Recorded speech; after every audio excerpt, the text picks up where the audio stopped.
इमामुल अंबिया जी मदह ऐं सना तैं कौसर जी अता जंहिंखे खुदावंद कई कौसर जी अता जंहिंखे खुदावंद कई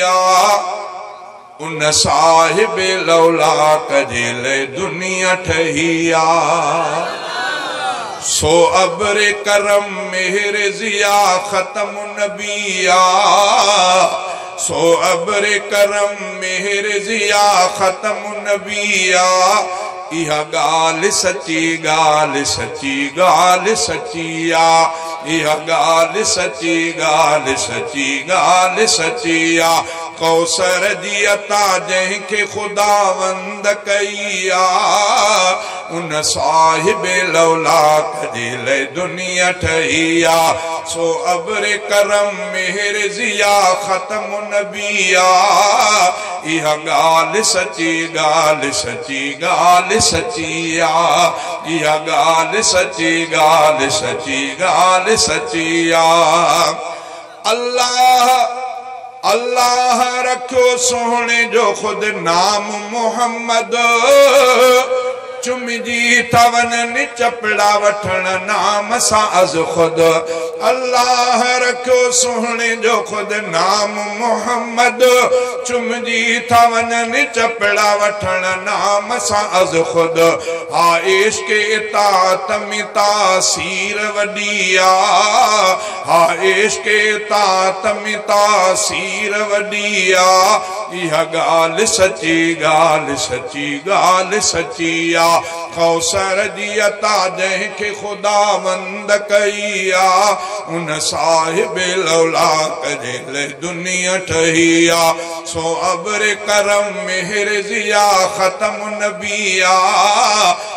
इहा गाल सची गाल सची गाल सचिया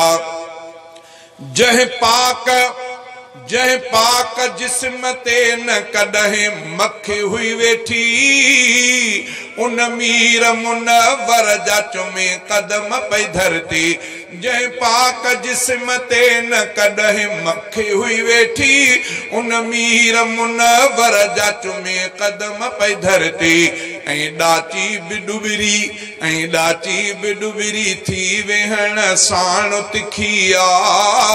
ऐं डाची बि डुबरी थी वेहण साण तिखिया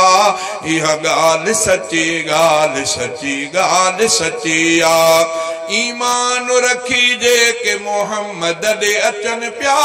असहाब थी जन्नत जी बिशारत से वठन पिया रज़ी अल्लाह जे मिसदाक जी तयीन चिटिया इहा गाल सची गाल सची गाल सचिया इहा गाल सची गाल सची गाल सचिया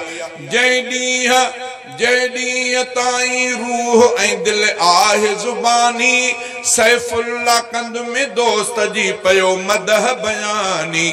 जंहिं ॾींहं ताईं रूह ऐं दिल आहे ज़ुबानी सैफुल्ला कंद में दोस्त जी पयो मदह बयानी हाले जवी तारीफ़ सां तस्कीन मिली